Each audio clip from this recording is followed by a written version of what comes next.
I can't do it. Okay. We'll do it live. Okay. We'll do it live. It. Do it live. I'll write it and we'll do it live.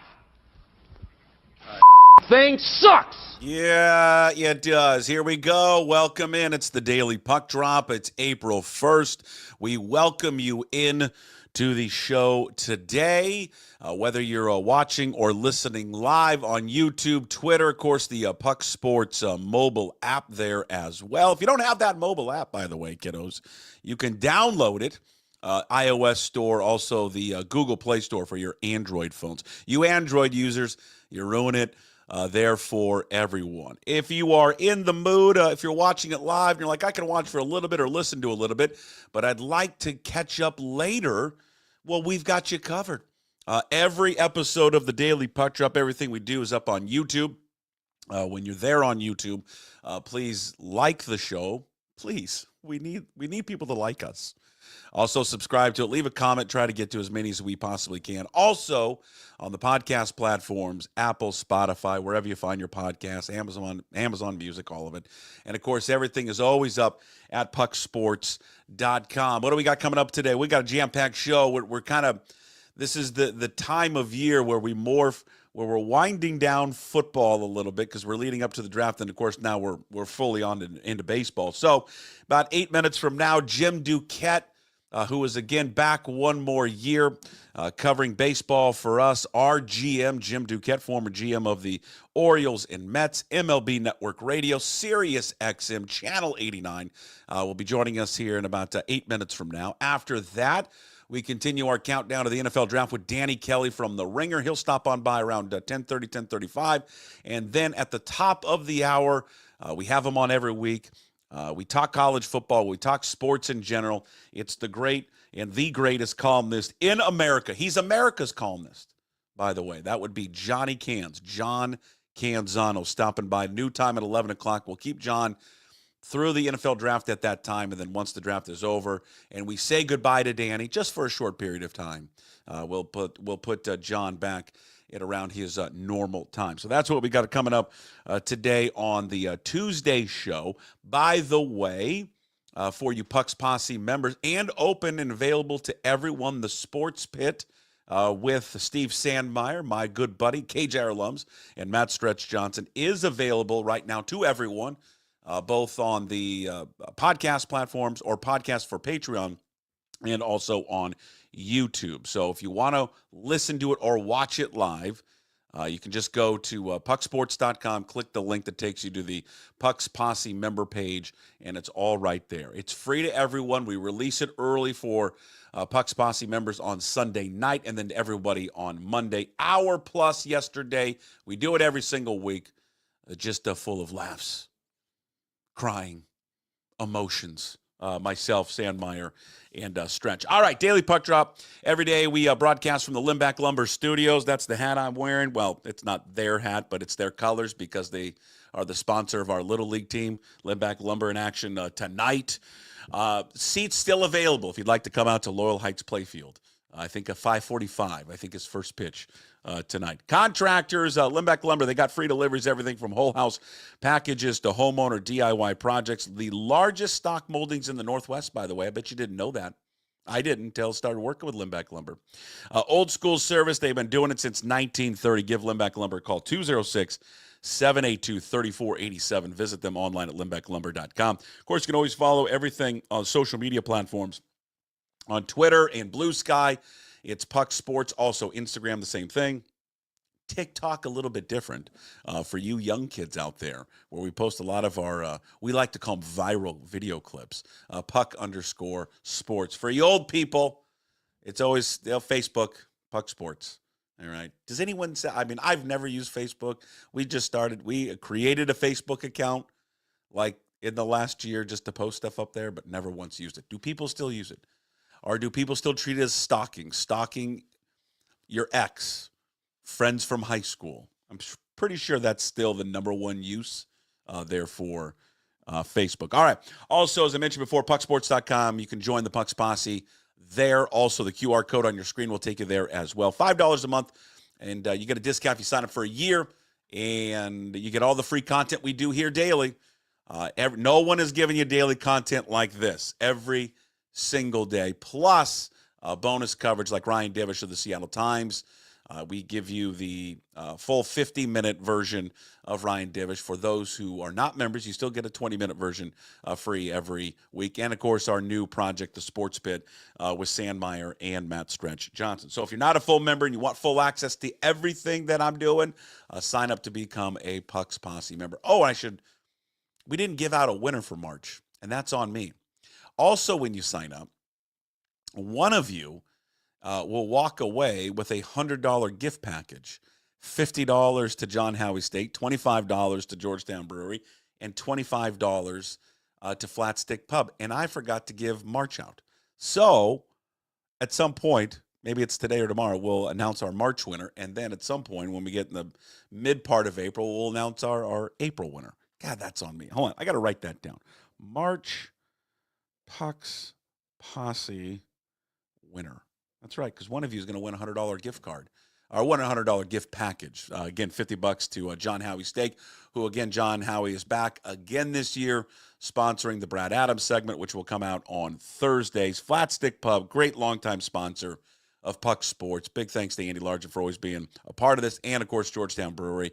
And big thanks to Georgetown, Manny, and Roger and Matt and everybody associated over there at the brewery. All right, before we hear from Jim Duquette, and Jim's coming up here momentarily, this is going to be an unpopular position, but it's one thing I thought about yesterday with the Mariners game. That's a rare occurrence what happened with Emerson Hancock. Like, you just don't see that, and you don't see that from these pitchers that just get ambushed like that in the first inning, and he got ambushed, and he didn't look good, and they were jumping on him, and then it was over before you realized. And you're saying to yourself, and I did, we just got done. I was doing some stuff for baseball. Then we jump in the van, and I turn on the radio, and I hear Riz say, all right, that's the end of the bottom of the first. Tigers 6, Mariners 0. And I said, I look back at the boys in the van. I said, hey, we were playing baseball, by the way. Don't get the thoughts, you got boys in your van. Come on, we're playing baseball. And I said, did he say 6-0? And they're like, yeah. I said, well, son of a bitch. But I would just say one thing about that. I don't think that's going to happen again. I think it's very rare you have a pitcher do that on this club. Was I encouraged a little bit by the offense? God, a little bit, just from the standpoint, they actually scored 6 runs, which is amazing. It's amazing they actually scored 6. It 8 hits, showed a little bit of life. You had the ball leaving the ballpark.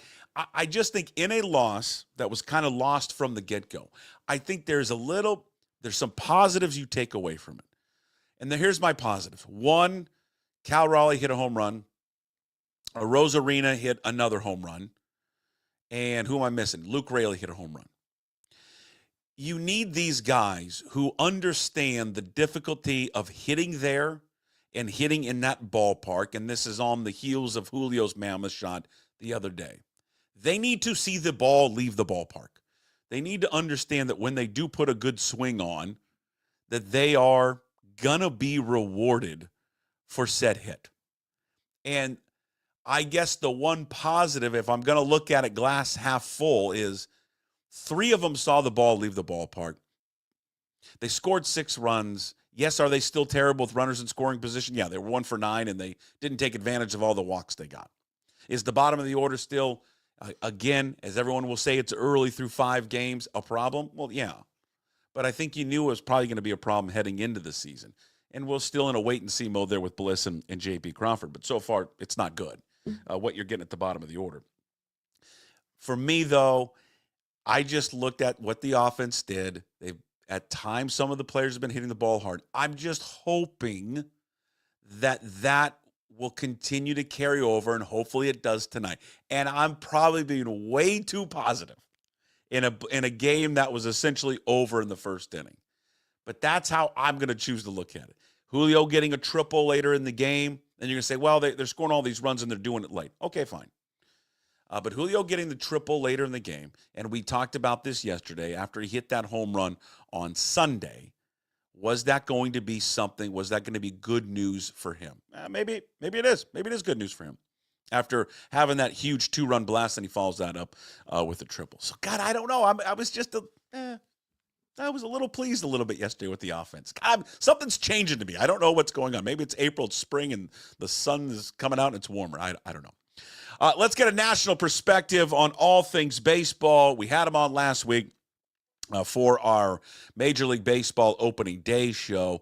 We are thrilled and so happy that he's back one more year. He is our GM here at Puck Sports and pucksports.com. Ladies and gentlemen, from MLB Network Radio, Sirius XM, Channel 89, it's our good friend Jim Duquette, who's joining us here for his regular visit on Tuesday. Jim, how are you, sir?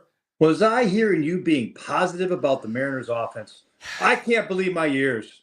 Am I crazy? Am I crazy that I just took a little positive out of the game yesterday? I feel weird saying it, but I don't know. I was a little positive about it. I felt the same way. I did. I don't know why. I feel like with Julio going the other way, I don't care if the ball gets like lost underneath the fence there for a triple. If it would have been a double, like him hitting the ball the other way and getting off to a decent start. It's not a great start, but it's a decent start by comparison. Like, I'm kind of optimistic about that. I think Polanco.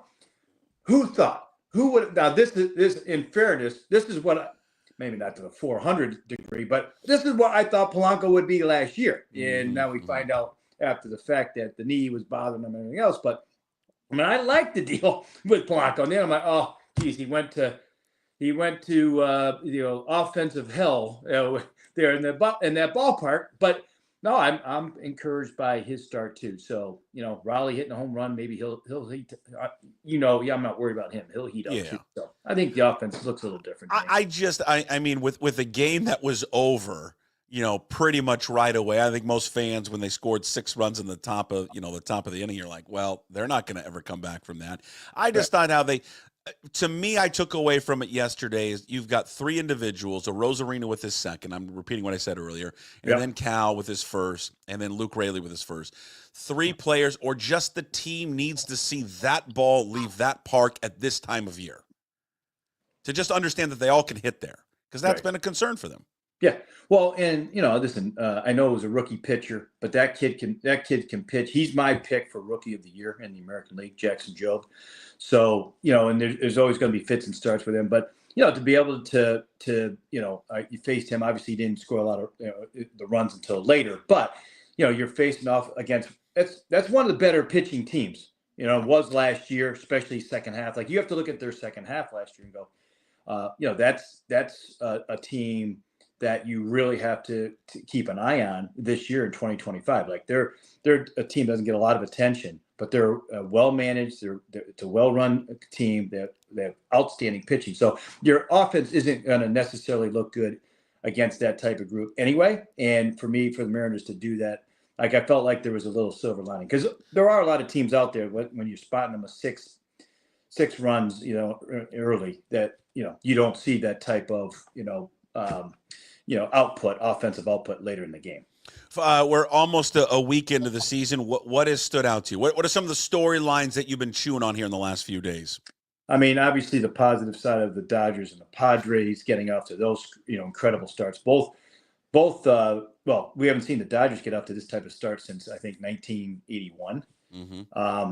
So that and they're really good, but like, now you'll start to hear them talking about the Mariners, 116 win team. Like, there's already talk about that with the Dodgers. I don't think they can get there. I think we got to wait for that the season to get moving into the later parts of the summer. They've had a host of injuries in the past, the Dodgers have, but it's a really good team. Like, there's no denying that. Padres off to a great start too.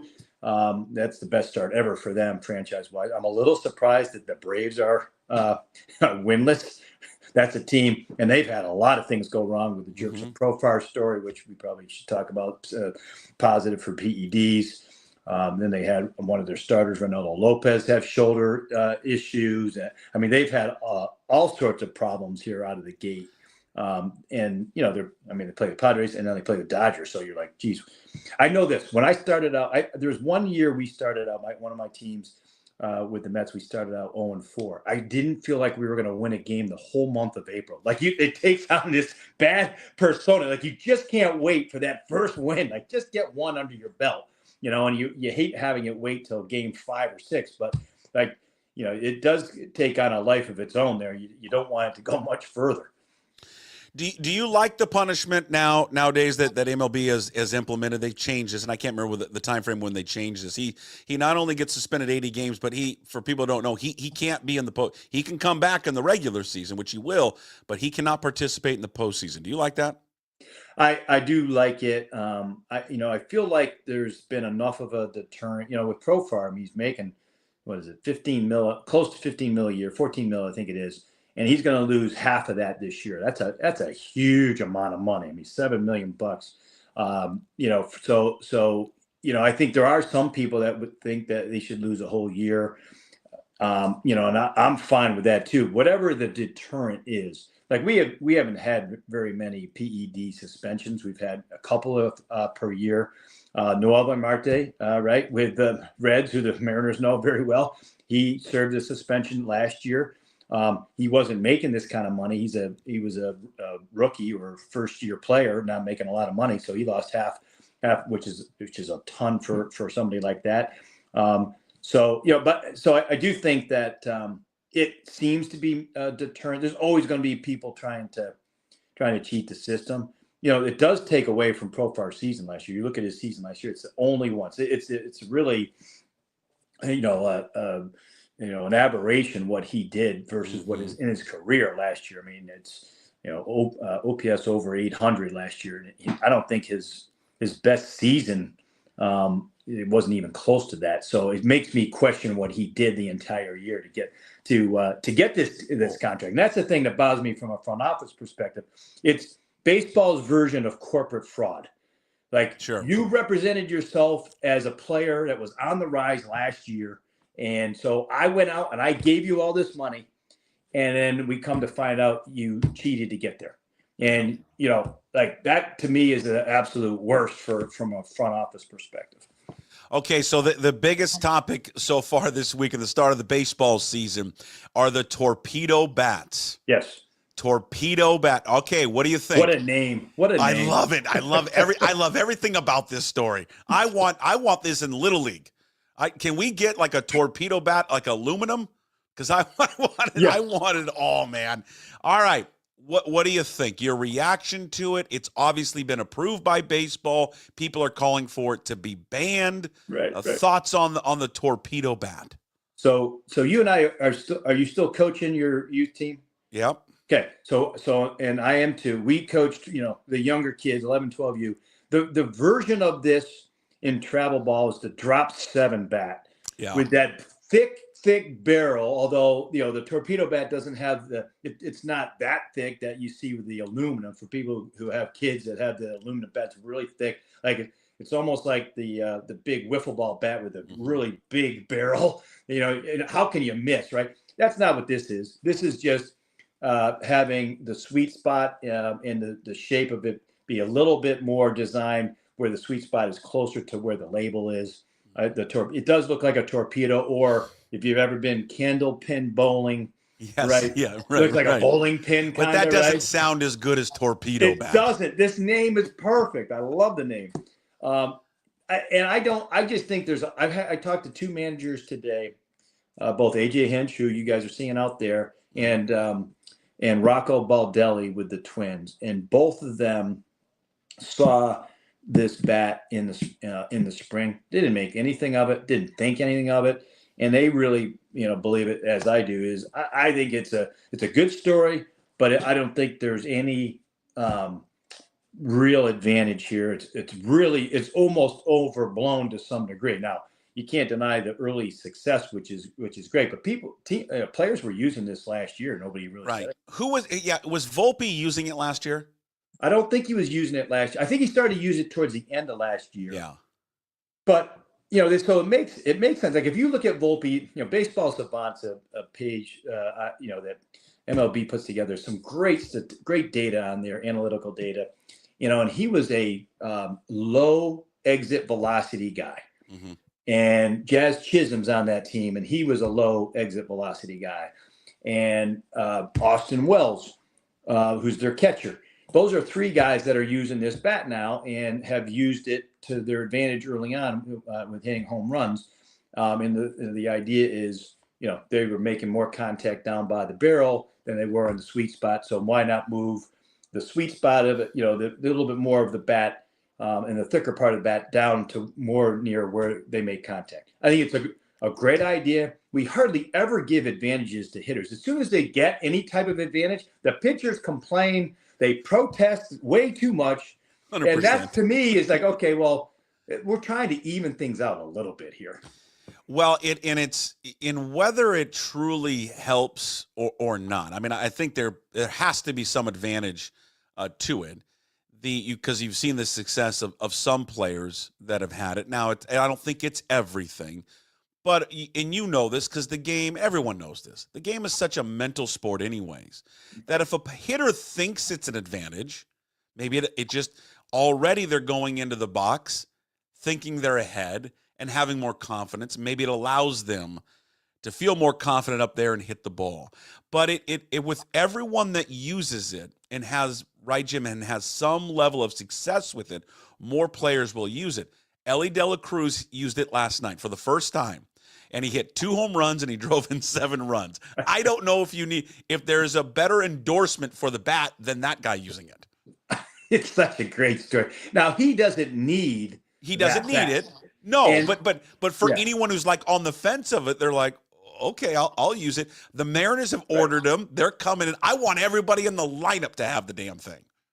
I joked about this over the weekend, but like if I was the GM of a team, as soon as I started hearing about this, I would have ordered a couple for our players. And if our players liked it, I would have tried to buy every one that I could so no one else could get them. Like I would try to corner the market on them, right? Like, you're not getting any. I've got them all. You want to buy them, you can buy them from me now until they make more. But I think with Ellie, like Ellie was an MVP type of player last year. And so, but like you said, like, he picked up the bat during batting practice. He says, "Oh, this feels good." He starts taking BPs. "Oh, I'll use it in the game." Drives in, was it 7 runs, 8 runs? 7 runs. Most in his career. So I do think that from that perspective, it's going to get more play, at least for now. Interestingly, Aaron Judge leads the majors in home runs. He doesn't use it. He uses his old bat. So, it just depends on, you probably have 4 or 5 guys in a lineup that may use it. And hope we'll see if they have success, they'll keep using it. If they don't, they'll go on to the next thing. A couple of years ago, they had the axe bat where the handle looks like an axe at the bottom, and guys were using that, and there was some success with that. And now you don't really hear as much about it. And I think the same thing will happen with this bat, which, by the way, it's probably here to stay, and which but it's debatable how much of an advantage it really gives a hitter. Should they put that bat into the hands of Rafael Devers if you're a Boston Red Sox coach and front office? I'll tell you what they need to do is they need to put him in a booth and just pump him with confidence. That's what's going on with him right now. He has lost his confidence. I thought you were going to say put him in a box and make him sweat out all of his weight. Well, that too. Right. He is overweight. There's no question about that. But he is lost his confidence. He's lost his way. And part of this. So one of the things, and just be curious, we'll talk about this over the first month or so. But I've talked to a couple of managers and some of the some offensive players about workload in spring training. And prior to this year or last year, there was always this feeling with the medical side that, okay, we're going to be careful how many at bats they get. And this is good for Julio Rodriguez too, because the hope was he was going to get more bats in the spring. He was going to change around his winter time, right? And the teams who said, like I just talked to Bob Melvin, the Giants manager, right? They're off to a good start offensively, way better than I thought they were going to be. And Adames hasn't even started hitting. They're all coming back. Aaron Boone said it with the Yankees. Our guys got between 40 and 60 at bats in spring training. We felt they got enough of a workload of at bats.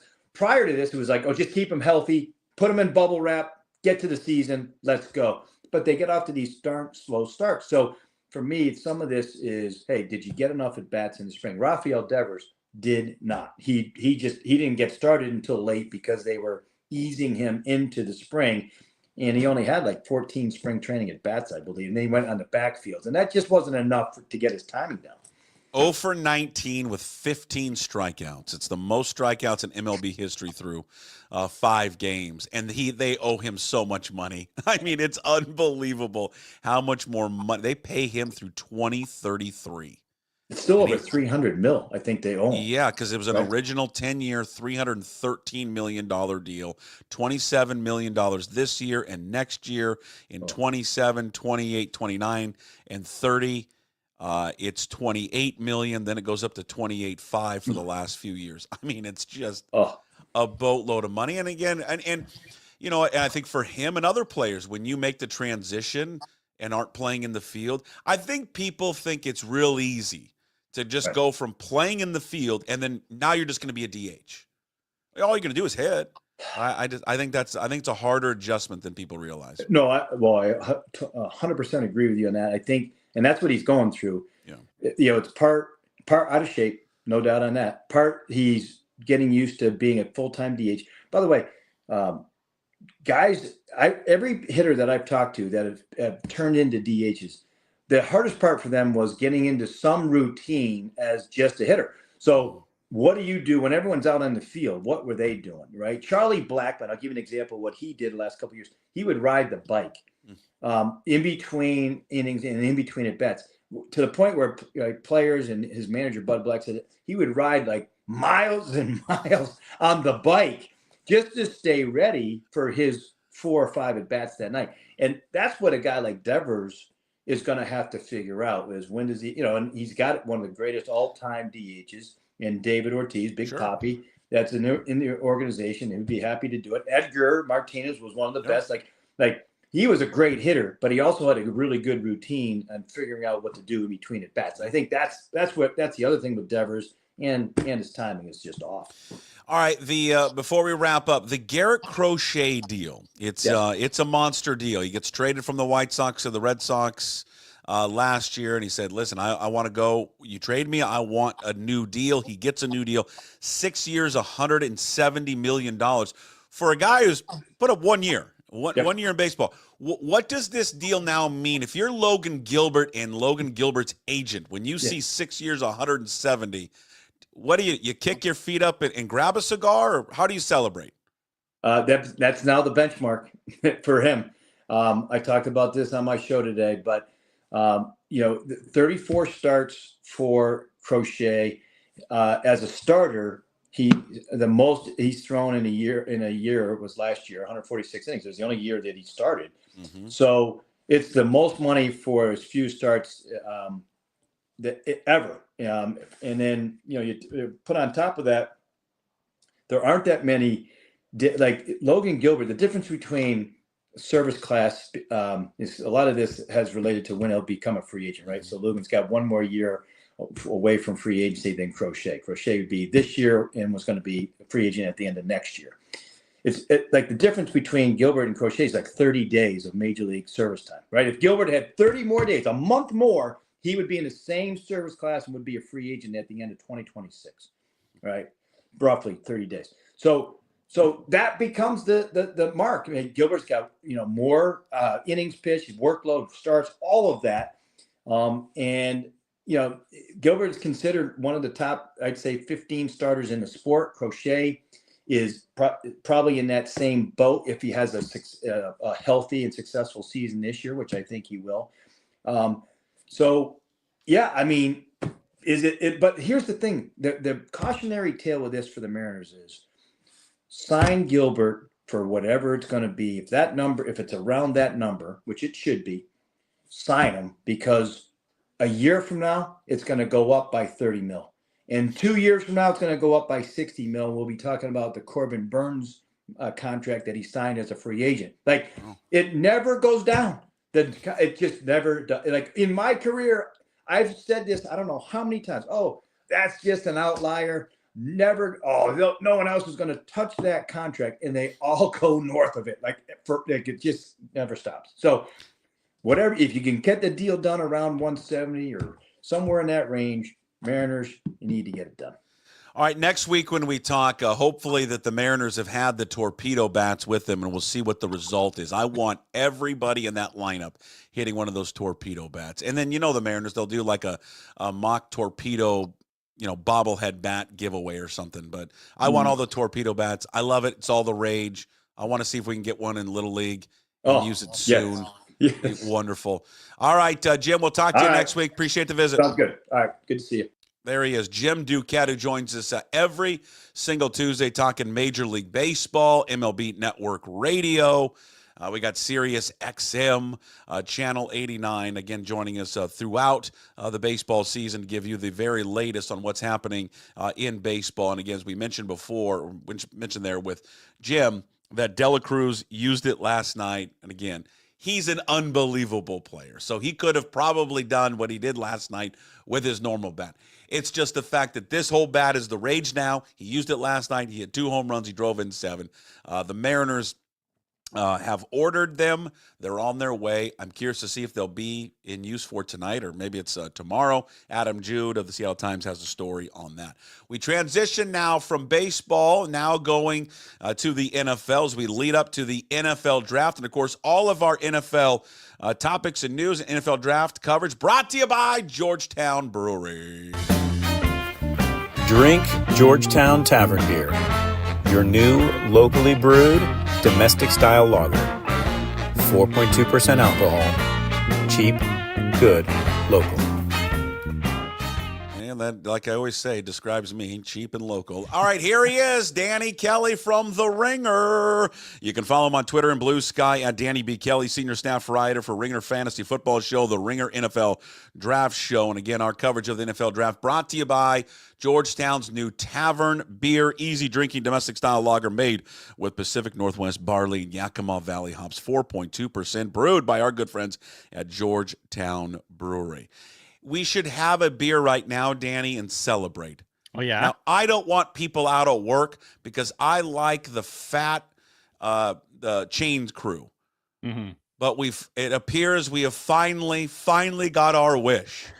Oh, did they make a change? Yeah, they're going to the Sony Hawkeye technology now for the first down marker. They'll be using actual technology to gauge whether or not a team has picked up a first down, rather than Frank, who on the weekends part-timer, is bellied up at his local Elks Club drinking scotch and soda. Sure. He's no longer going to waddle on out there and put down that first down marker and go, right about here. I think it's here. I don't know. Oh, that's great. That's awesome. Yeah. So wait, they're implementing that, like, because they were testing it last year. Is that right? They're testing it last year, implementing it this year. All right, there we go. Yeah, there's one less thing I can complain about. Frank has still got a job, though. They're still going to have the crew there for a backup. But let's be honest, it's just for the imagery, because we're comfortable with those people like Frank. I love those guys. This is good. This is a step in the right direction. It's always bugged me a lot where you just watch a guy run. He's like not even at the spot where where they're spotting the ball. It's like he runs up and then you run in to the middle of the field and you're like, right about here. This is where he went down, right? And I'll take the ball and kind of move around a little bit and put it down somewhere. It's just such an inexact science. It's such a funny charade that they've been doing. I will say they were pretty good, all things considered, in terms of like figuring out the first down spot and using replay over the last few years to kind of get it right. But yeah, this is great. This is a step in the right direction. Yeah, and so we don't get we were robbed of the Gene Steratore using the piece of paper, right? Was it Gene Steratore that used the piece of paper to determine whether it was the first down? Yeah. Wait, does this mean they're not going to do the chain gang too? No, the chain gang is there. It's they're a backup option. Okay. So we still get to see. Was Frank's still there? They're gonna run out just in case. All right. I think they're gonna run out just in case. Maybe there could be a technical problem, a glitch, and then they'll have to run out there and then that's do hilarious. It.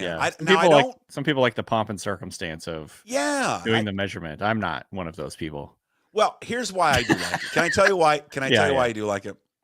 Sure. Because they're the vision, the visual of everyone, like the defense and the offense, all hanging around. And then Frank waddles out there, and they put the ball, and then the one official's got the hand down on the ball, and then they pull it, and you're like, okay, come on. And then they put it down, and then one side reacts. I like that. I'm not gonna lie.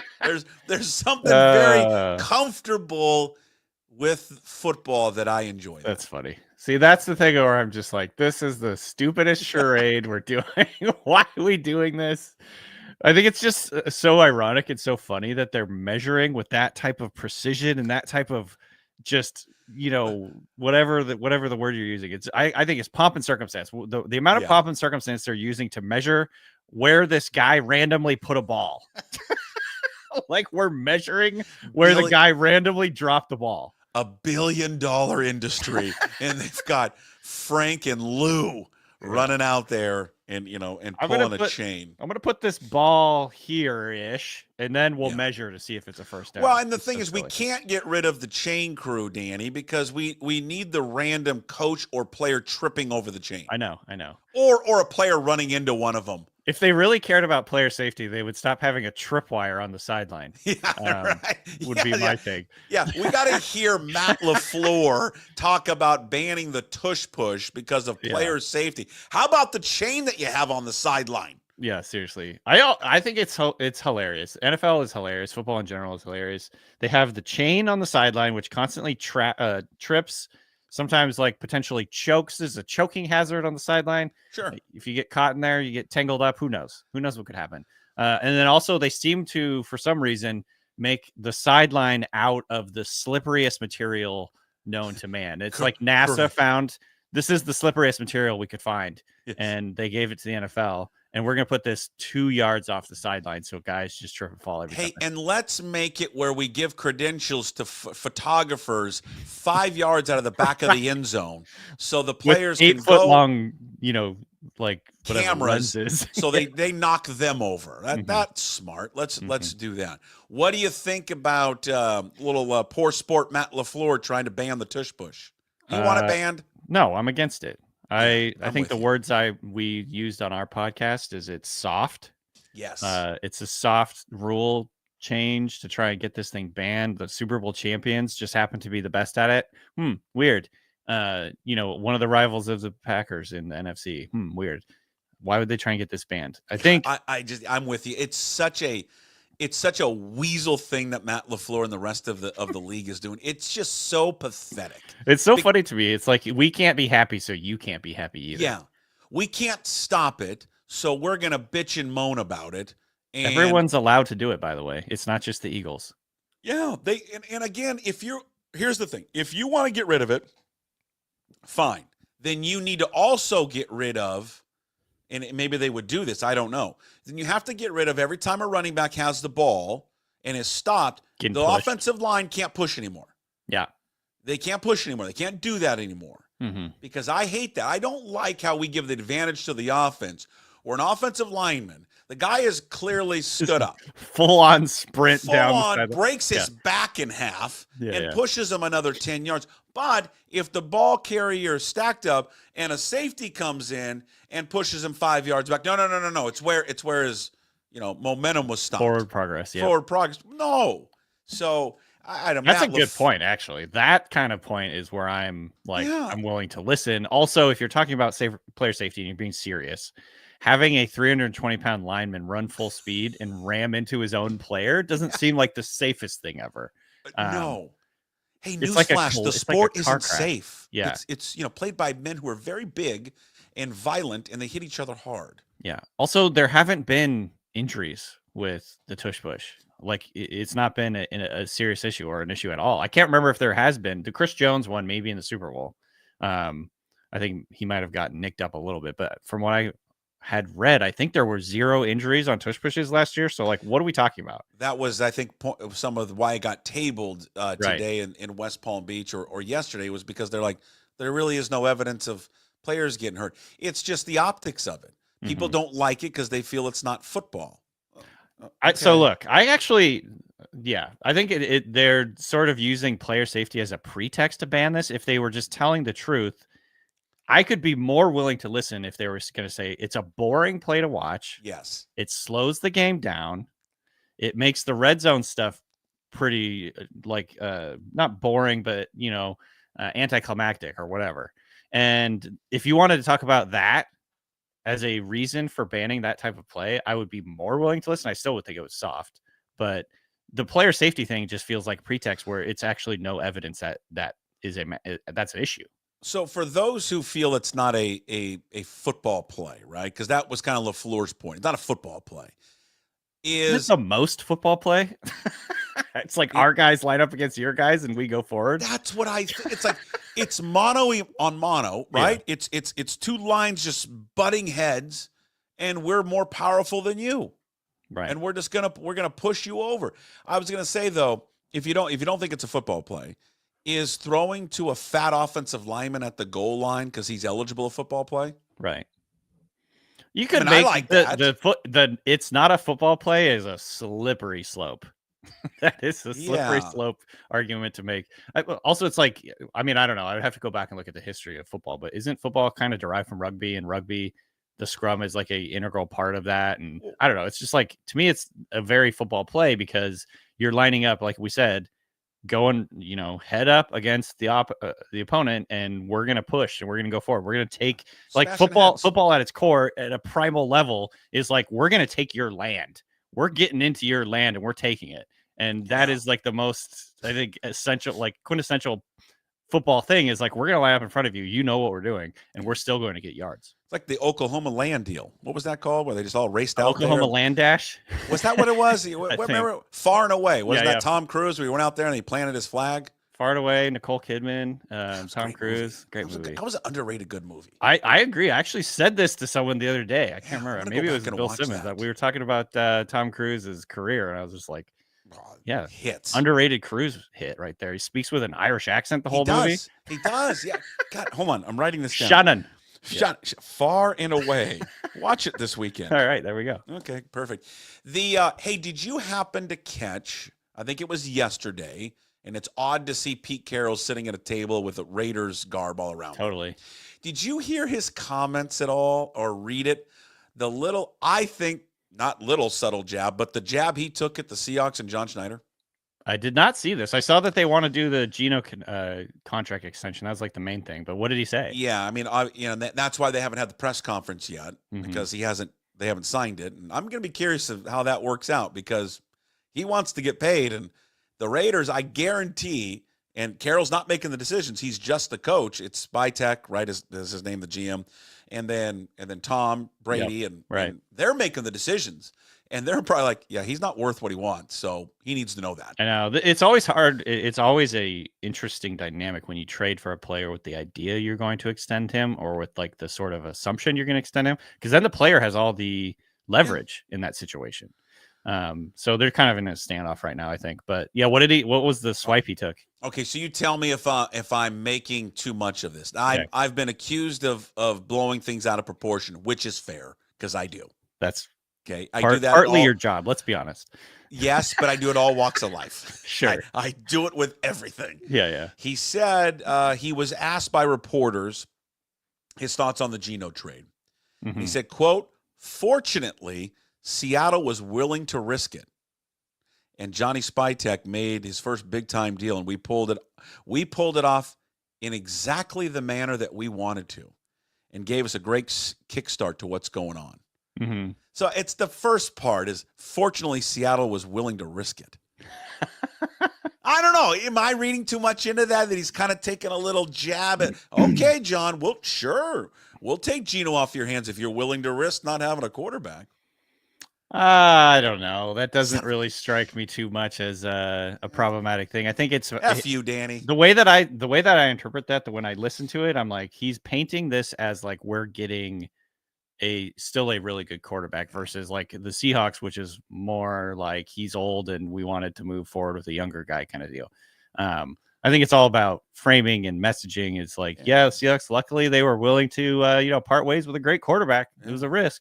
Yeah, but it just, we pulled off we got exactly what we wanted. Yeah. It came together in exactly the way that we wanted. Makes it sound like And I've always kind of felt that like we swindled them. Yes, 100%. I'd say the Russell Wilson trade makes me, or it bought a lot of leeway for John Schneider in terms of like my view of him as a negotiator. I think if he hadn't done that trade, almost every other trade he's made, I feel like they've overpaid or underpaid or given up someone for too little. You know what I mean? Like my opinion of Schneider is that he's not a very good negotiator. And I think in this situation, didn't he even admit like they didn't talk to other teams about Geno Smith? It was just like the Raiders called, and so we're like, sure, we'll trade you. I think so. Like this is like what happened with the Mavs and Luka. It's like you should talk to other teams. You know, you could drive the price up. And Luka's on the block. Well, I don't know. He's like probably one of the greatest players in the league. Maybe we should shop into other teams and see what we can get. I'm not saying that Geno is in that stratosphere, of course, but I've always kind of felt like Schneider's not necessarily the best negotiator. He just kind of wants to get a deal done. And so in the past, he's overpaid for guys. I think given up too little or gotten too little in certain trades. The Russell Wilson one kind of, I think, like smooths it all out and makes it okay in my mind because I think that was a heist. But overall, if you're just looking at the numbers, like the amount of trades he's made, I think he's lost more than he's won in terms of like the value. You feel sorry for Russell. This just doesn't. I don't like the end of this career. It's just he's going to end his career signing all these 1-year deals, and it's he's like fine. How many teams did Joe Namath play for at the end? Didn't he play for like a bunch of different teams? I think that's a little before my time. Really? How old do you think I am? Of course, it's before my time. But what? Yeah, it's like I don't know. Honestly, don't remember with Joe Namath. He played I think he played for like the Niners and like the Rams and. I think there was another team in there. And you're like, Jets and Rams are the two teams that I see here. Didn't he finish? He didn't play with the Niners at all. Looking Jets. I got an NFL Rams. Films video VHS tape. No, it's Jets and Rams. Those are the only two teams. All right. See, again, here's another thing I'm wrong about. I'm wrong about a lot of stuff. But now he's going to be, a Steel. Let's see, Broncos helmet, then a Steelers helmet. Now a Giants helmet. He'll be in a different helmet next year if he continues to play. There's no way he's not going to be there more than a year. No, I don't feel bad for him. I don't feel sorry for him. I think I understand where you're coming from. Like, it's not the most dignified way to end a career in terms of like this is a guy who I think at one point envisioned himself as a future Hall of Famer. Is he still in that? Like, is that still even remotely possible? I don't know. I don't I think would guess so. not. Yeah. But he's had a really long, good career, especially for a guy who's a third rounder. He's one of the all-time outliers. So, he's kind of doing the mercenary thing late in his career, but a lot of guys do that. Yeah. So I don't really feel bad for him. He's still making a lot of money. Where does he at next year, you think? That is Jacksonville. No, That's when you Trevor's fine. He'll be fine. That's when you hit rock bottom. It is very weird to think that he's with the Giants. Maybe he'll be with the Jets. Just do the Sure. New York Well, tour. the Giants, I don't really know what they're doing. I don't get it. So they sign him. They got Winston. They've got DeVito on the team, and most people are mocking Shedeur Sanders to him at 3. They're also one of the teams that are sort of included in the idea they would trade up to number 1 and trying to get Cam Ward, which I don't think is going to happen at this point. But yeah, it is interesting. I mean, I think like if you look at the money, I think I heard someone say this, like the Giants right now are paying Russell Wilson and Jameis Winston combined the same amount of money that Daniel Jones is making this year, is like $14 million or something like that. Yeah. It's not that much money in the big scheme of things to hedge your bet. And if like something weird happens in the draft, we don't get a quarterback, then we have 2 guys that can play for us. And if we do get a quarterback, then we can probably cut one of these guys, or we just carry 3 quarterbacks or whatever. So I don't think it's like that big of a deal. They're just hedging, and I think smartly that maybe the draft doesn't go the way they go, or maybe like. And I thought the timing was interesting when they signed Jameis and when they signed Russell. It was like right after everybody sort of decided, at least from my point of view, that the Browns were going to take Shedeur. So it was going to go Ward, Shedeur. I think that's kind of like right now, maybe like it was earlier this week, sort of the most common combination I've seen in mock drafts is like Ward 1, Shedeur 2 to the Browns. And that kind of leaves the Giants without a quarterback. So they can take, Hunter, or they can take pass rusher or whatever they want to do. I think they're just giving us those options. I don't mind it, actually. So do you think as we are, God, where are we? 23 days away now from the draft. Yeah. Sanders 2 or 3. You think he doesn't go past the Giants at 3? Yeah, that's where I am right now. But of course, a lot can change. But that's just kind of like what it feels like. I think there's just all this, this is probably putting too many eggs in one basket, but the Myles Garrett decision to stay in Cleveland, and then he was interviewed afterwards, and he was like, yeah, because he was like, before the season, before the offseason, he gave the front office apparently an ultimatum: explain to me your plan at the quarterback position or I'm leaving. And then he apparently wasn't very happy with the plan. He announced that he wanted to be traded. He put all this stuff out in the media that he's even gonna, I'll sit out games, I don't care, I'm not gonna play for the Browns anymore. And then all of a sudden he signs. And of course, maybe it's just he got a lot of money and he decided to stay. That's always a distinct possibility. But he's also, I think he said something along the lines of, look, they told me the plan at quarterback, I'm satisfied with that, so we're going forward with it.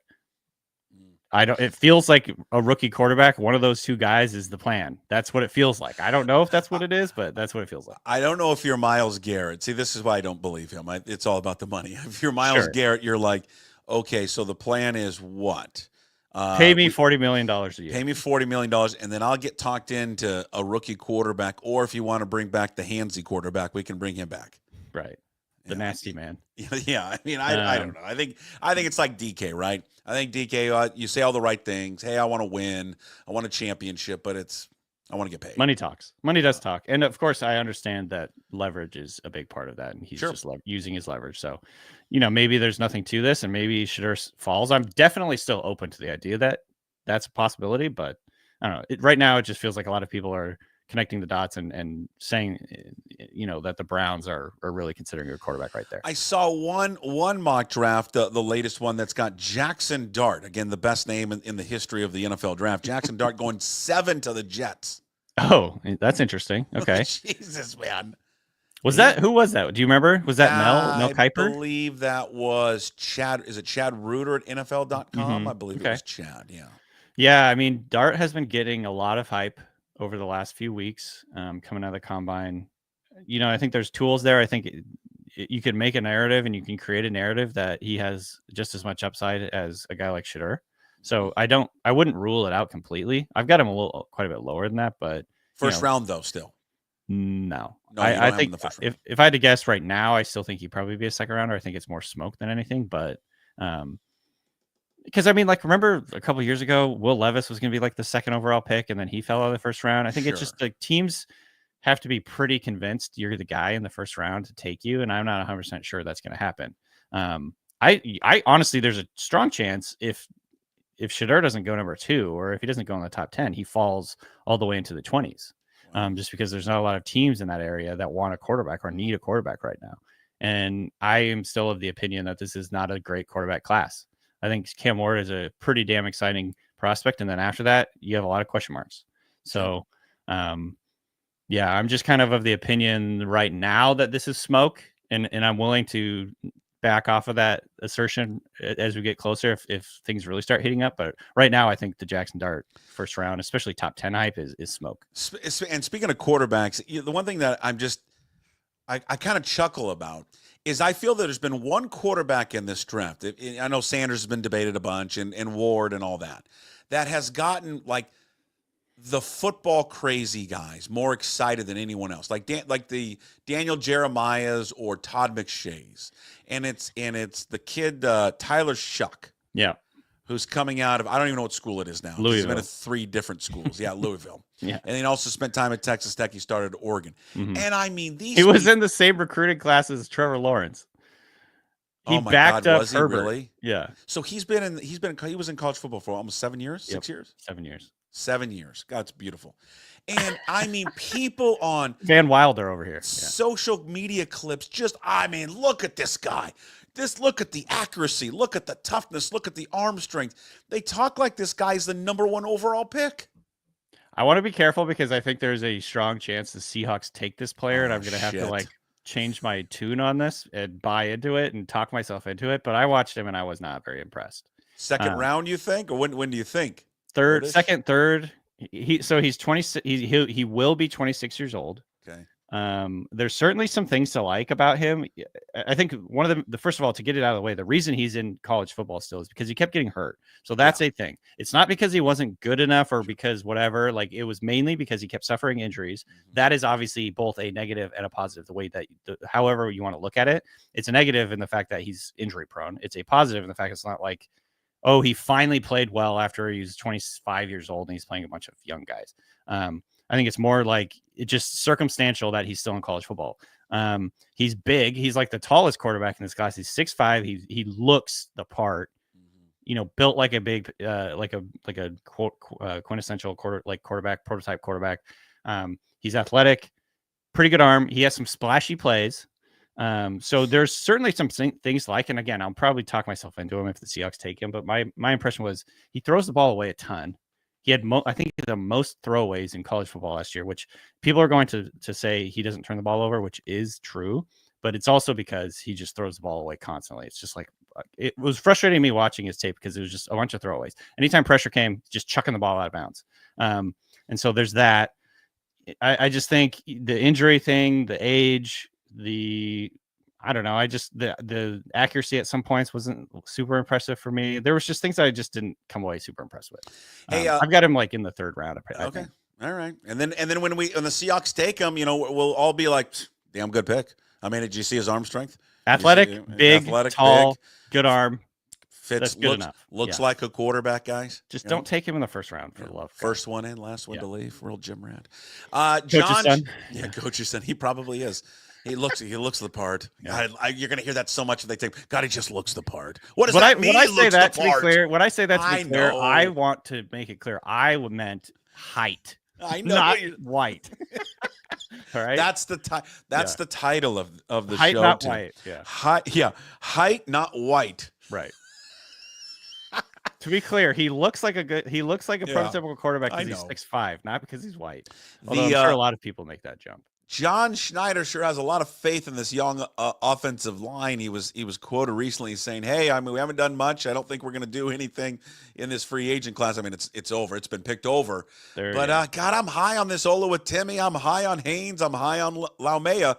That's a hell of an offseason plan, Jerry DePoto." I know.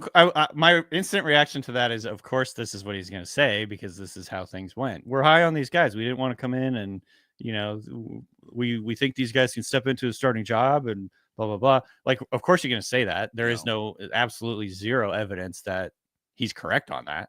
I think it's really worrisome that Haynes didn't get in at all barely last year. I have heard through the grapevine that they are optimistic about him. So that's not just John Schneider sort of trying to talk about it. Like, I think they haven't given up on Christian Haynes yet, which is nice because I liked him coming out. And nor should they, Danny. I mean, right. Listen, it's first year. Exactly. And again, this is a third rounder. Like, a third rounder shouldn't be expected to come in and start right away. That shouldn't be the expectation. I think first and second rounders, you could definitely make that argument. Third rounder, you're starting to get into like depth players, filling out spots in your roster, things like that. Third rounders, generally speaking, are pretty much dart throws. So yeah, I think, maybe there is this world in which these guys develop and start to get some continuity on the offensive line, maybe a little bit better health. And you could see this team go to maybe league average versus being one of the worst in the NFL. But there's a lot of projection there. And he was like talking about Josh Jones, like he's excited about Josh Jones, the signing who's like going to be a swing tackle for them. I'm like, okay, that just doesn't move the needle for me. If they don't take a lineman at 18, like, are the pitchforks coming out? Yeah. It depends on who they take. If they take like a running back, people are going to be, lose their mind. Same mock draft we talked about earlier had them taking the McMillan, the wide receiver out of Arizona. Look, that pick I would be excited about. Really? I will say yes, 100%. If they take Ted McMillan, I'm jumping out of my chair. For most of the other players that are going to be available there, I'm going to be like probably rolling my eyes. The guy that I keep seeing getting linked to the Seahawks is Gray Zabel. Sure, everybody loves this guy. Which honestly, he's gonna suck. No, the one thing I will say, which has always seemed to move John Schneider, it moved a little when he sees this, is like Senior Bowl. Gray Zabel was very good at the Senior Bowl. And that's always been, if you look through the pick history for John Schneider over the years, Senior Bowl standout, look good at the Senior Bowl, look good at the Senior Bowl. It's constant. You see it all over the place. So this Gray Zabel thing, I think there is something there. And I like him, honestly. I think he's good. I think he's, he's athletic. He's tough. He's gritty. He's got a lot of experience. He's played at multiple different positions. Coach's son, lunch pail guy. You were waiting for it. I just love it all. Guys, do I love it? I North love Dakota State. Come Come on. it just fits. North Dakota State work ethic. Yeah. But I Turn do down NIL money because he loves the game. Sure. The love of the game kept love of the game. Winning championships. He just wanted to win. When do we get the late? What do we got up at the Ringer right now? What do we got? We got anything written up there? What the shows, podcasts? What do we got? Nah, not really. Nothing. No, I got. I'm working on my big board right now, so we'll be updating to 85 pretty soon. Here, it's up to 70 right now, so go check that out. Got full scouting reports on all those guys. We have mock drafts. We have pretty soon. I don't know exactly when. This week or next week, we're gonna have a full section on team needs. So basically, whatever team needs, some suggestions of who they could take at their individual pick positions. Okay. We got 2 podcasts a week, always updating those. Check it out, the Ringer NFL Draft Show. Okay. Anywhere you find your podcasts, plus on YouTube. Yeah, check it out. Danny, you're the best. I look forward to these conversations every week, and we'll look forward to next week. Thank you, sir. Sounds good. Thank you. There he is, Danny Kelly. Danny B. Kelly on Twitter and Blue Sky. And again, senior staff writer for the Ringer NFL Draft Show, the Ringer NFL Draft Show, also the Ringer NFL Fantasy Football Show. We talk NFL Draft, all brought to you by Georgetown's new Tavern Beer, easy drinking domestic style lager made with Pacific Northwest barley and Yakima Valley hops. 4.2% brewed by our good friends at Georgetown Brewery. Let's get you caught up on all things college sports in general, the dumbing down of our American society, all of it. We cover it right now with John Canzano, johncanzano.com, and he joins us inside the Limbeck Lumber Studios. How are you, John? I'm well. Thank you for the great intro. I'm ready to dumb down America. Let's do it. Well, I do want to I'll just start there. Yeah. You put out a video. I don't think, do I have it? Hold on. Let me a second to pull up the video. Because it's a video that John had tweeted out, and it's another one of these youth sports violence. With players getting into a fight, then coaches, and then parents running out. And this is the latest example from a I'm going to assume an AAU basketball game.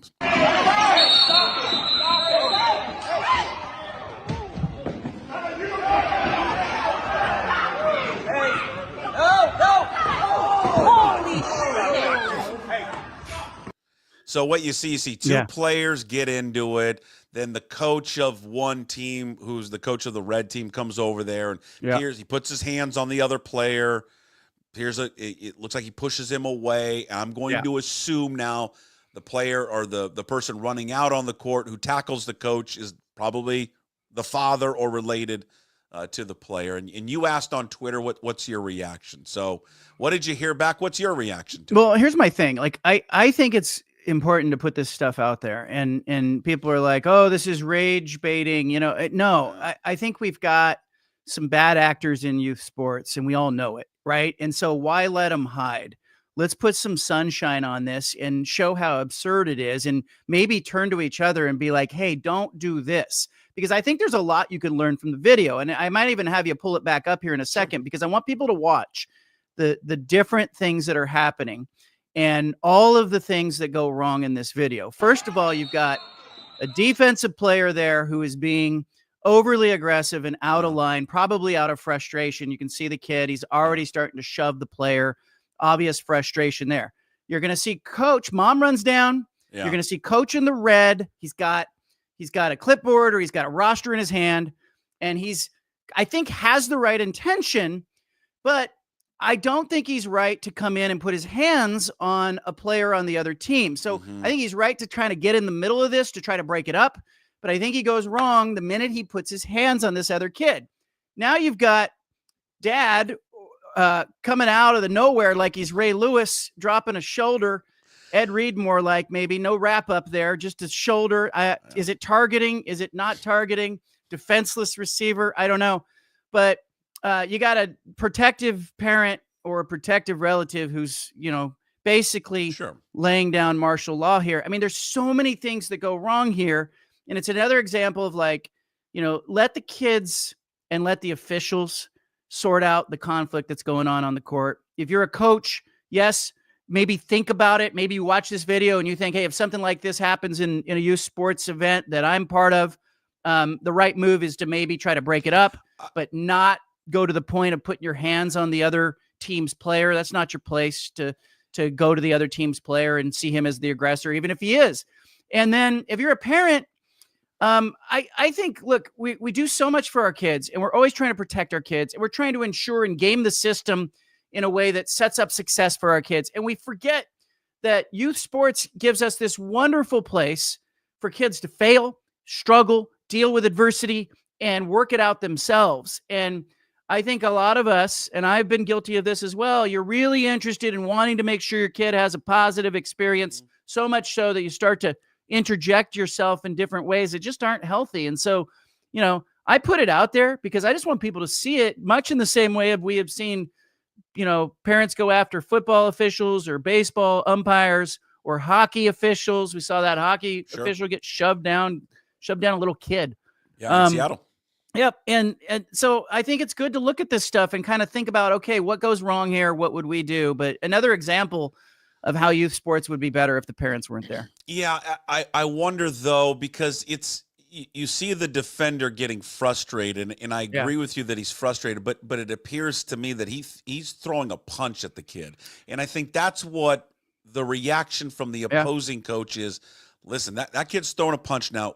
We need to get on out here before something goes really, really bad. But I'm with you. If he probably could do it all over again, does he not touch the player? There's a way to get in there. There's a way to get in there and separate it without going like this. Sure. But who knows if that, even if he gets in there, do we still have the same reaction from the relative? I don't know. Yeah. We just see this way too much now. Yeah. It's such a problem. And it's a problem in youth sports. Basketball is, they're all not good. I feel like basketball just feels like the worst one. You go to these, I don't know if you've ever been to these. I don't know if this was one of these tournaments. They have them in these big warehouses, John. There's like 6 different courts. Yeah. It's like Lord of the Flies in there. That's what it's like. True. And it's true. I don't, it's just, it's very unhealthy. Yeah, and I think it gives us all an opportunity. Like, one of the beautiful things about youth sports is the confidence it can build, and that confidence is not born from winning and dominating. The confidence is born from struggling and dealing with adversity and dealing with a difficult teammate and dealing with a bad situation during a game that your kid, his or herself, overcomes.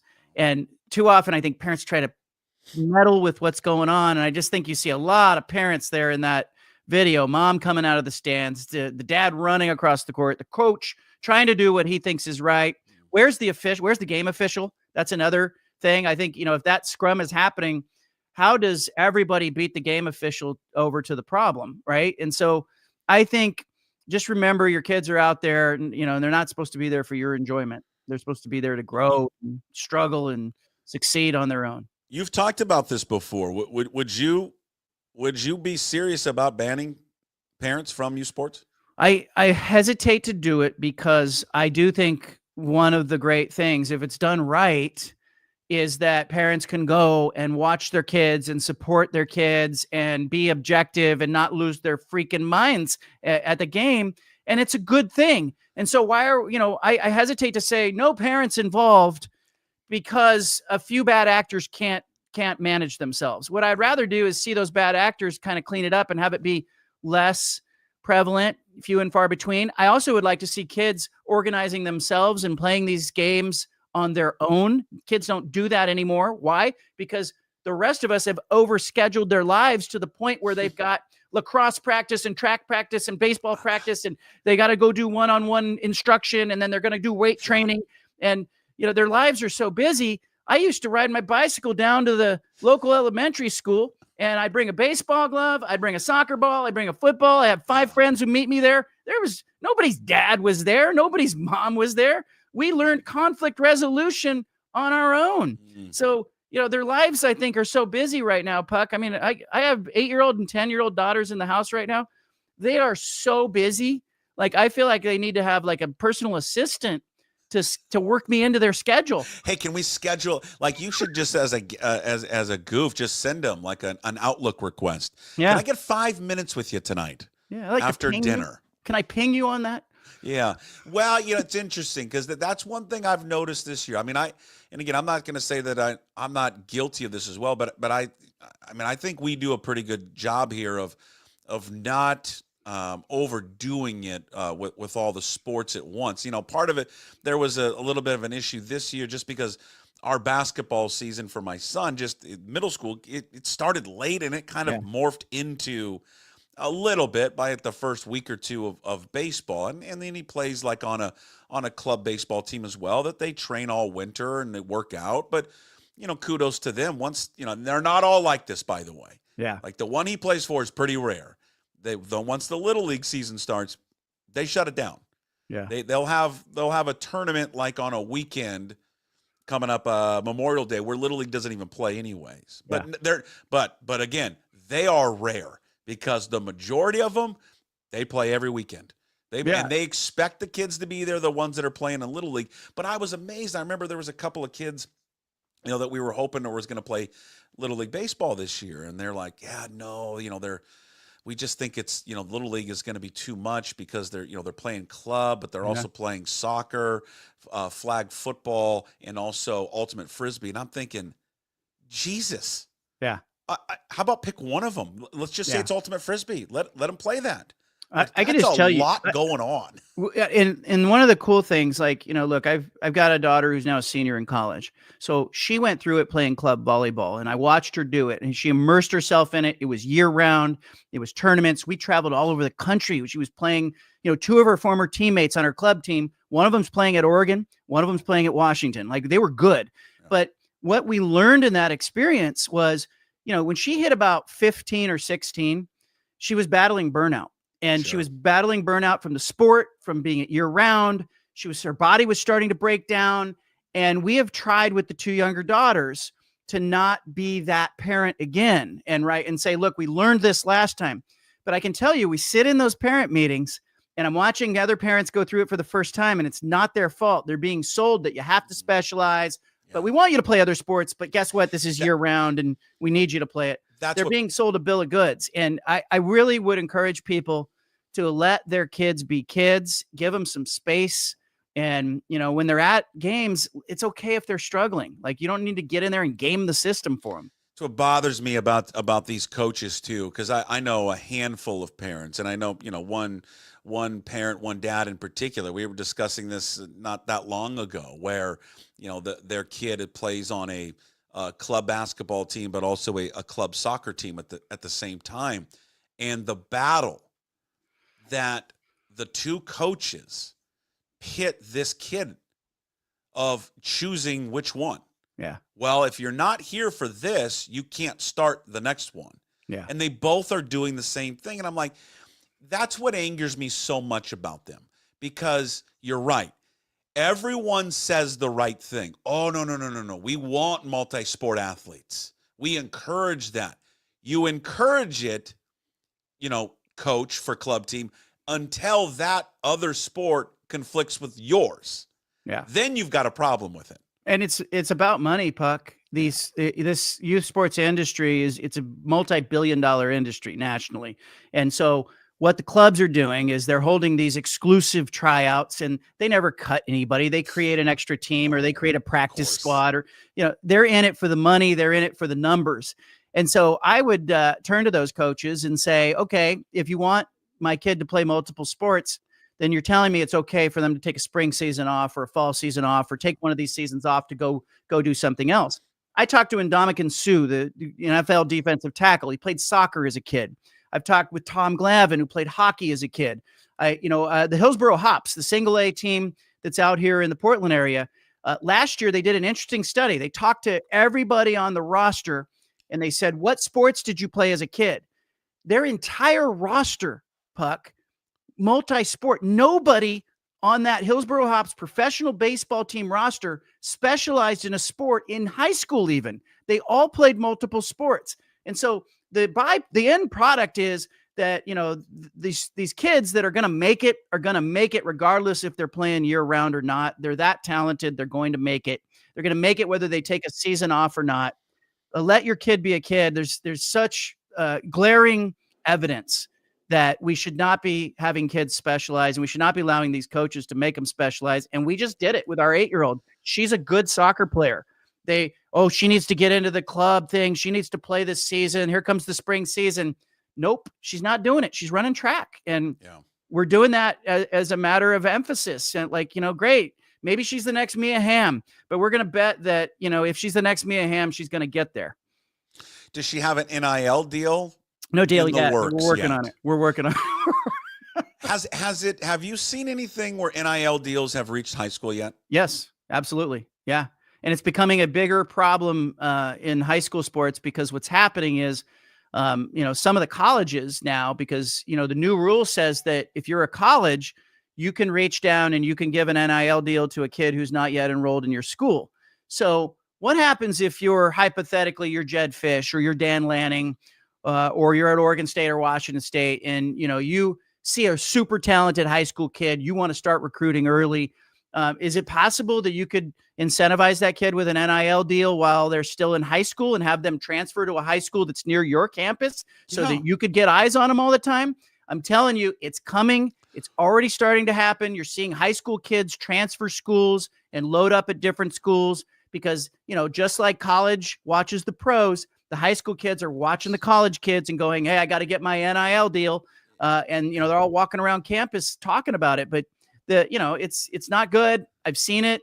And there are a couple cases here in the state of Oregon where high school athletes have received endorsement deals. Wow. And then you think about it, you started early enough, you identify the boy or girl as a sophomore, and you're said school, and then let's say they go train at one of these, these training facilities who are all being run by former college athletes who all have ties to these schools, who are all taking payments from the schools to then steer that kid to a particular school, by the way. Yeah. And then so you start recruiting this kid as a sophomore, and let's say you come up with let's use Burgerville. Hey, we've got an NIL deal for a Mocha Perk Shake at Burgerville, and we're going to pay you X amount of money, but it's with the promise you're going to go to Oregon or Oregon State.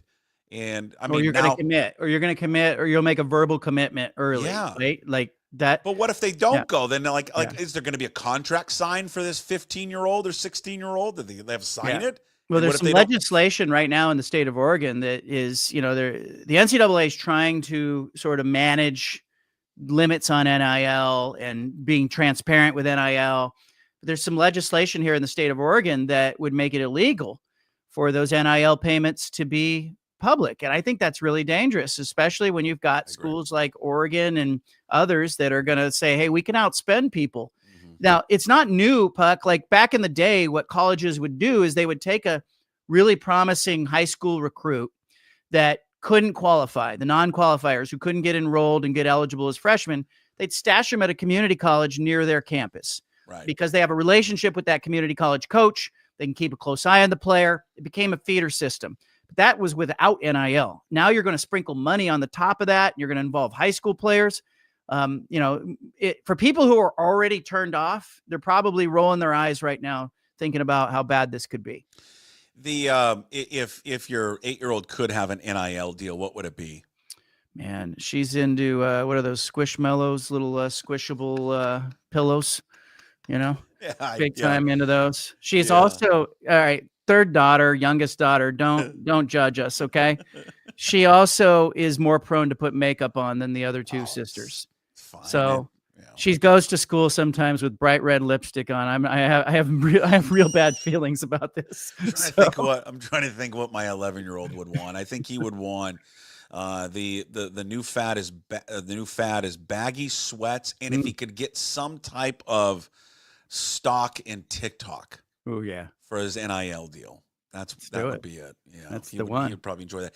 Hey, I mean, people don't know this, and we've talked about it a lot. You played baseball, in college. You're a huge baseball fan. Opening week is here. We're almost a week through the opening week of baseball. If I said week enough times, what were thoughts? You've seen highlights of the A's playing in Sacramento. What are your thoughts of that? It doesn't feel right. Doesn't look right. Doesn't sound right when you talk about them. There's nothing about that that's going to be right. Like, as much as people want to talk about the Yankees bats, the torpedo bats or whatever, my big takeaway, especially kind of being able to see the A's up close here or watch them playing, is just, man, that's never going to be right. It's never going to feel right. Portland's trying to build an MLB stadium, and I think there's some people holding out hope that, like, if it doesn't work out in Vegas for the A's, could Portland get the A's? There's part of me that's like, no, you don't want to be Clay Bennett in Oklahoma City. You don't want to take somebody else's team. And I get it. The A's were in Philadelphia back in the day. Don't at me. But they're the Oakland A's. Like, that's not the Sacramento River Cat A's or whatever they want to call them. Have you seen where the clubhouse isn't connected to the dugout? Yeah.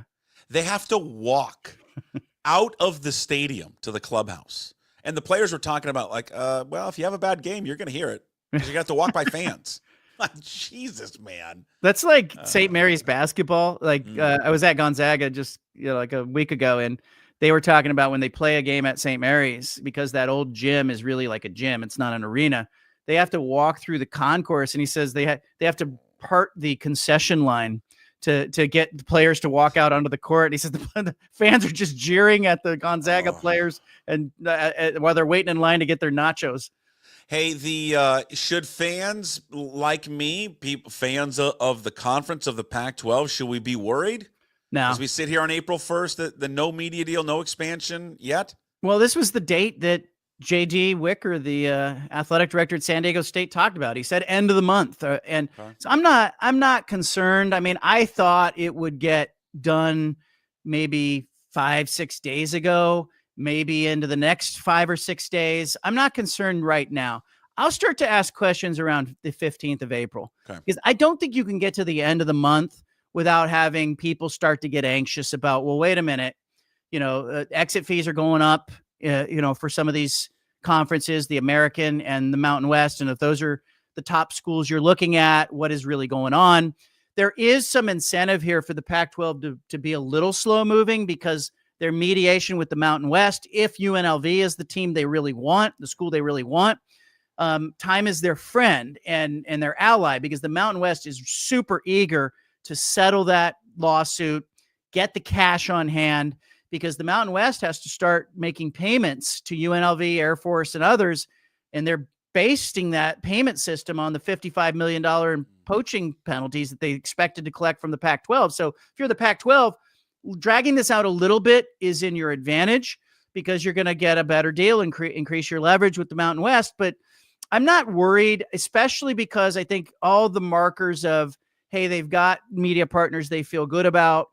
The people at Octagon, William Mao, who's the VP at Octagon, did this interview, and he said, they're constructing a brand new deal. They're starting from scratch. I don't feel any angst or urgency from the ADs and the presidents I talk with. This is different than when the Pac-12 was facing, is the Big Ten or is the Big 12 going to poach teams? There's nobody out there looking to steal these teams from the Pac-12. So I think they're being a little picky in what they do, and I think they're creating some leverage. I'm starting to see some separation with the options. There's about 9 schools that they would be looking at. I now have kind of separated those into tiers, and I can clearly see like UNLV, Memphis, Texas State, to me, appear to be in tier 1, where those are the schools that, like, the Pac-12 could just take any one of those schools, call it good. They could take 2 of them. They could take all 3 of them and call it good. I only think Texas State's in that conversation right now because they're willing to take a zero distribution in year 1. So they add the inventory. They leave more money for everybody else. That starts to become attractive. And they can only do that because they're in the Sun Belt. Their media deal isn't giving them a whole bunch of money. And the Pac-12's distribution with postseason money from the CFP, from the potential NCAA tournament units, is more than they would get in the Sun Belt with their media deal. So I think there's some attractiveness to Texas State, but it's a sliding scale there. And I think if you're the Pac-12 and you do the Texas State thing, it's just because the bottom line's better. And maybe it's Memphis just from a football and a basketball standpoint, and UNLV for everything. Like you could do some interchangeable things, but I still am thinking they're in the top tier. The next tier, I've got schools like, University of Texas, San Antonio, Nevada. I've got, North Texas down low. I don't think they come, or I don't think UTSA comes just by themselves. I think, or Rice, they don't come by themselves. They only come if they create a cluster. And I'm told at this point, North Texas is probably not involved. They have just had not enough contact with the Pac-12 for me to believe that they're a serious player. So I think it's a very short list of schools. I'm still looking at Memphis. I'm looking at UNLV, and I'm looking at Texas State. And I'm thinking, is it 1, 2, or 3, and then maybe St. Mary's, or is it just 1, 2, or 3, and they're done? Okay, last thing for you. Do you like the chalk in the Final Four? You a fan of it or not? I don't mind the Final Four because we've had other years, Puck, where it's like 1s or maybe a 2 that get, where the favorites get to the Final Four. And we expect that. Like when they're seated that way, their path is created in a way that is favorable. That makes sense to me. What I didn't like was at the Sweet 16 level where we normally get, a nice 12 seed, or, we get a Davidson, we get a George Mason, we get somebody who's an outlier into that round of 16. That's what makes the opening weekend fun for me. Right. See somebody punching above their weight. And unfortunately, I think the selection committee, I think they were manipulated. I think the Power Four completely manipulated the selection committee into adding more power teams than ever. And, when you look at the teams that got in, only 8 teams not in the big Power Four. And then some of those 8 teams are from the Big East, which you could argue is a power conference in basketball. Like there just weren't very many Cinderellas that were invited to the ball. And so, round of 16, none of them were dancing. It wasn't any fun. And my 8 and 10-year-old, because they went through the bracket and they picked all the 1s and the 2s, they're kicking my ass in this bracket contest. But I'm leading too. But you gotta take the favorites. Yeah, it's good. You gotta always take the favorites. I mean, I'm with you. I think you like the upsets in Cinderella, in the first weekend. I think when it gets to the Elite Eight and the Final Four, I want to see blue bloods and not necessarily blue bloods for college basketball, but these were, these 4 teams. You want the best teams there. And I think these are the best 4 teams. I can't wait to see Duke and Houston. Are you kidding me? That is just going to be Kelvin Sampson. And maybe I say this because he started his coaching career at Washington State. He's just one of the finest basketball coaches that college basketball has ever had. Ever had. And I think it would be a hell of a reward for him and how he coaches and how he teaches and how he develops to find the cut down a net, because he is – I mean, listen, I don't want to say he does it the right way because there was plenty of stuff at Washington State. He was getting guys in, but he just works his ass off. And those guys, they do something that maybe a lot of teams don't do anymore. They just play tough defense. Well, look at the rosters. If you believe in, the idea of developing talent or having guys that you recruited be on the court for you when it counts, Duke and Houston are the 2 programs that I think 4 of their 5 starters on both rosters were players they recruited. Like it wasn't like they took them from other places. Florida, it's like, it's potpourri. I mean, it's so I think Duke and Houston are the best 2 teams. I think, obviously whoever wins that game is my pick, but I like Duke. I think they're too good, too many lottery picks, too many NBA players. Cooper Flagg's too good. But I'd love to see Houston win it for the reasons you pointed out. Yeah. All right. Thank you, sir. Appreciate it. Don't do anything stupid on the radio today, even though it's April Fool's. Don't do that. I don't do it. It I'll tell you, never can I works tell you a out. quick story? You got time for a quick story? Sure, on that of front? course. Yeah. Okay. So here's the worst running April Fool's joke ever. Okay. I've been doing my radio show with my current employer for more than 17 years. Okay. But for some reason, they got my start date wrong in the system years ago. Somebody put in April 1st of the wrong year as my start date. So every April Fool's, I get a big celebratory email congratulating me on another anniversary, the wrong date and the wrong year. And there's nothing that makes you feel better as an employee than your employer not knowing when you started and how long you've been there. And you know that it's the most radio thing ever, Puck. Like, I got a big email this morning. Congrats on 15 years. I'm like, it's 17 and and it's September. And you should know this. And I didn't start. And then our people, here's what annoyed me. The reply all. Are you getting a reply all? Hey, way to go, John. Congrats, John. I'm like, wrong date. It's Labor Day 2007. Thanks for noticing. Yeah. You sons of bitches. It's how you spell my name. Make sure you spell my name right. It's not Jon. All right. Thanks, John. Appreciate it. We'll talk next week. All right. There he is, John Canzano. Read all of his work up at johncanzano.com. He's got a radio show, Bald Face Truth, there in Portland, Oregon, starts at 3 o'clock. The man works his ass off, day in and day out for you. Subscribe to his website, please, johncanzano.com. All right, that is a busy, busy Tuesday that we have wrapped up here. We're getting close to we're at the end. We're here. Hey, What the Puck? It's brought to you by Restoration One of North Seattle. It's your restoration company. Lets you avoid the stress of water, fire, and mold damage with their property restoration services, locally owned and operated. Make them your first call when damages affect your residential or commercial property. 206-817-8917. Visit them online at restoration1.com, the North Seattle franchise. Now, I don't have anything big here, no closing thoughts, other than my closing thoughts are to promote, there it is, our Puck the Picker Majors Pool. We talked about it yesterday. I'm going to continue to harp on it. Registration for it will come out soon, tomorrow, certainly this week. It is our season-long golf contest. You're going to pick 2 golfers in every major. It starts next week with the Masters. Oh my God, I can't wait. The PGA Championship, which is in May, U.S. Open in June, and then the Open Championship July 17th. Here's the deal. When it goes live, every major, you're going to pick 2 golfers. Lowest score to par is how we're counting it for the whole season. You must pick, though, 2 new golfers for every tournament. So if you take Scotty Scheffler and Rory McIlroy for the Masters, you can't use them again. They're gone. And so no repeat picks. Lowest cum score is the winner. The grand prize for winning the season long, as you pick all 4 majors, is a one-night stay and 2 rounds of golf at Gamble Sands over in Brewster, Washington. If you've never been over there, that's going to be a twosome. If you've never been over there, it's fantastic. So you get a night stay at the resort, plus 2 rounds of golf at Gamble Sands. Second place prize for Puck the Picker Majors Pool, a foursome at Fairwood Golf and Country Club, where this guy started his employment career of cleaning clubs, picking balls, a caddy at Fairwood Golf and Country Club back in the day.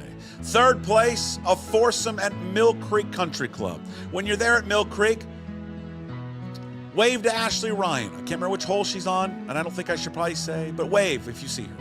Fourth place is a foursome at one of Troon's Seattle premier golf courses, plus a 1-hour top tracer range session at either Inner Bay, Jackson Golf Course, or Bill Wright, which is formerly Jefferson Golf Course.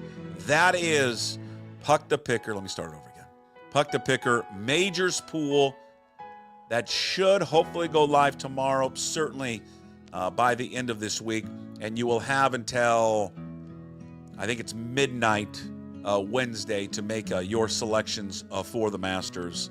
And all of it, all the information will be up at pucksports.com. So be prepared, ladies and gentlemen, for Puck the Picker Majors Pool. No one, and I repeat, no one is giving you a better prize package than that. First place, Gamble Sands, night stay, 2 rounds of golf. Second place, by the way, is Fairwood Golf and Country Club. Third place is the Mill Creek Country Club. Both of those are foursomes. And then fourth place, a foursome at one of Troon's premier Seattle golf courses around the area, plus a 1-hour top tracer range session. All right. There you go. That's it. That was the promotion. That's how we end today's show. Puck the Picker. Majors Pool, and of course, Hey What the Puck, which is brought to you by Restoration One of North Seattle, your restoration company that lets you avoid the stress of water, fire, mold damage, all of it with their property restoration services. Locally owned and operated. Make me your first call when those damages affect your residential or commercial property. 206-817-8917. Visit them online at restoration1.com, the North Seattle franchise. Even if you don't like golf, how do you not like this?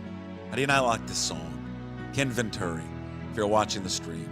Vin Scully, Jim Nance, Hogan's Bridge, the par 3 12th. I can't believe it. It's almost here. Next week. All right, thank you for watching and listening today. Thank you to all our sponsors, Limbeck Lumber, Georgetown Brewery, A Clean Streak. Speaking of Georgetown Brewery, check out their new tavern beer at your local bar, and of course at georgetownbeer.com, and of course always at restoration1.com. Today's Daily Puck Drop you can find up on YouTube. When you're there, please subscribe to the channel. Find the Daily Puck Drop also on your favorite podcast platforms, and of course always up at pucksports.com. When you're at pucksports.com, please sign up and become a member of the Pucks Posse. Kiddos, it only costs you $5 a month. That is it. You get a discount if you sign up for a year. You support all of the free content we do here at Puck Sports, VIP and exclusive content as well. Our baseball coverage with Ryan Divish of the Seattle Times, and our new podcast with Steve Sandmeyer, Old Sandy, and Matt Stretch Johnson, two former KJR alums, called The Sports Pit. New episodes come out every single Monday, including episode 2, which is out now. You can go to pucksports.com, go to the Pucks Posse page at the top of the screen. You can go to patreon.com, and you can watch and listen for free, by the way. We release it early for members, but then we have it available to everyone. So if you'd like to listen to it, it is there for your listening and viewing pleasure. Okay, that's it. We're done for the day. Tomorrow's show, Wednesday, I believe Rob Staten will be dropping by. He is on holiday. We may give it the week off. I don't know. Ryan Divish, though, is back. We'll get to Divish's thoughts on the first week of the baseball season. And Jim Moore, the go-to guy, is coming back for a Wednesday extravaganza. Enjoy the rest of your Tuesday.